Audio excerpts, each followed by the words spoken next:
Imaginez cela, vous rentrez chez vous le soir après une longue journée de travail ou de cours. Vous êtes un peu fatigué, alors peut-être que juste ce soir, vous sautez votre séance de sport.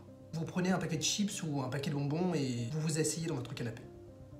Vous ouvrez Instagram, vous scrollez un peu, beaucoup, passionnément et vous regardez ce qui se passe dans le monde autour de vous et dans la vie de vos amis. Vous vous sentez plutôt bien et les plaisirs de la vie sont plutôt simples. Puis vous allez vous coucher. Quelques années plus tard, votre mode de vie s'est pérennisé. Vous devez passer de plus en plus de temps sur les réseaux sociaux pour ressentir une once de joie, mais au fond de vous, vous vous sentez vide. Vous n'arrivez plus à trouver la joie que vous ressentiez par le passé et vous vous sentez triste. Que s'est-il passé ?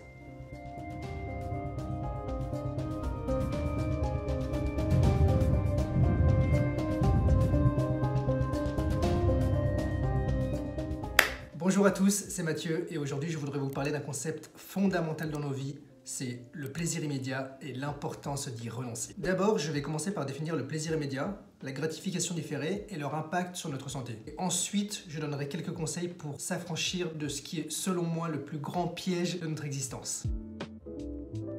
Le plaisir immédiat. Le plaisir immédiat, c'est tout ce qui vous apporte du plaisir immédiatement après que vous l'ayez consommé. Je pense notamment au sucre, aux jeux vidéo, au fast-food, à la pornographie. Pour faire simple, dès que vous allez commencer à scroller sur TikTok par exemple, votre cerveau va vous envoyer un petit shot de dopamine pour vous montrer que ce contenu lui plaît et pour vous inciter à scroller davantage et à consommer davantage de contenu. C'est pour cela que certaines personnes se retrouvent devant leur téléphone à scroller pendant des heures, la sensation de dopamine étant tellement addictive pour le cerveau qu'il vous en demande chaque fois plus. Mais au bout d'un moment, la petite dose que vous lui fournissez ne lui suffit plus. Il faut scroller plus longtemps, il faut manger plus de sucre, il faut jouer davantage. Vous l'avez compris, il s'agit d'une spirale infernale qui grille complètement vos circuits neuronaux. Mais le pire dans tout ça, c'est que cela conditionne votre cerveau à n'avoir plus aucun objectif à long terme. Vous n'êtes plus capable d'accepter la gratification différée. La gratification différée.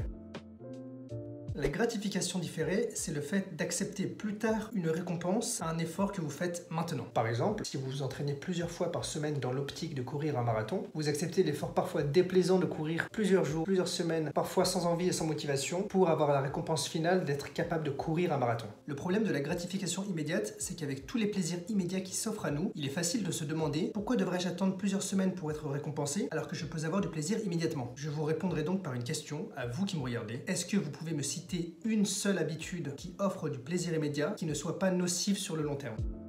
Comment mettre cette habitude de gratification différée en place? Ne vous inquiétez pas si vous êtes tombé dans le cercle vicieux du plaisir immédiat. Rien n'est irrémédiable et si vous êtes ici, c'est sûrement parce que vous ne croyez pas le contraire. Cependant, pour paraphraser James Clear, dans un monde parfait, la récompense d'une bonne habitude est l'habitude en elle-même. Dans le monde réel, les bonnes habitudes ont tendance à ne sembler valables que lorsqu'elles vous ont apporté quelque chose. Et au début, tout vous semble sacrifice. Je suis bien conscient qu'implémenter une habitude de gratification différée dans votre vie peut être difficile au début et c'est pourquoi je vous donne juste après 2 conseils pour implémenter ces habitudes que je tire justement du livre de James Clear, Atomic Habits, et que je vous recommande fortement. Premier moyen, rendez la gratification différée visible. Disons que vous voulez vous acheter une paire de chaussures. Plutôt que de vous dire j'attendrai un mois avant de l'acheter et de simplement résister à la tentation, prenez une tirelire sur laquelle vous placez un post-it paire de chaussures et à chaque fois que vous résistez à une dépense, que ce soit par exemple un kebab entre amis, votre café du matin ou que sais-je encore, mettez-le dans votre tirelire. Vous verrez matériellement la progression de votre effort, peut-être même qu'après un mois, vous ne serez même plus sous l'impulsion de l'achat et vous n'aurez même plus envie d'acheter cette paire de chaussures. Deuxième moyen, rendez la gratification différée agréable. Disons que vous souhaitez aller plus souvent à la salle de sport. Vous pouvez avoir un objectif de prendre 5 kilos sur 3 mois, mais ce n'est pas un objectif qui est forcément tangible. Et au début, bien que vous puissiez être motivé, toute motivation s'estompe. Alors, je vous conseille de noter sur une feuille de papier, dans votre téléphone ou peu importe l'endroit, que après la 10e séance, vous vous offrirez un massage ou une journée à la plage par exemple. Bien sûr, il ne faut pas que votre plaisir immédiat soit en contradiction totale avec votre effort, à savoir par exemple manger un fast-food, ce qui réduirait totalement vos efforts. En conclusion, c'est très simple, renoncez au plaisir immédiat, adoptez la gratification différée en la rendant visible et agréable. Je vous souhaite une bonne journée, du courage et de la force. C'était Mathieu.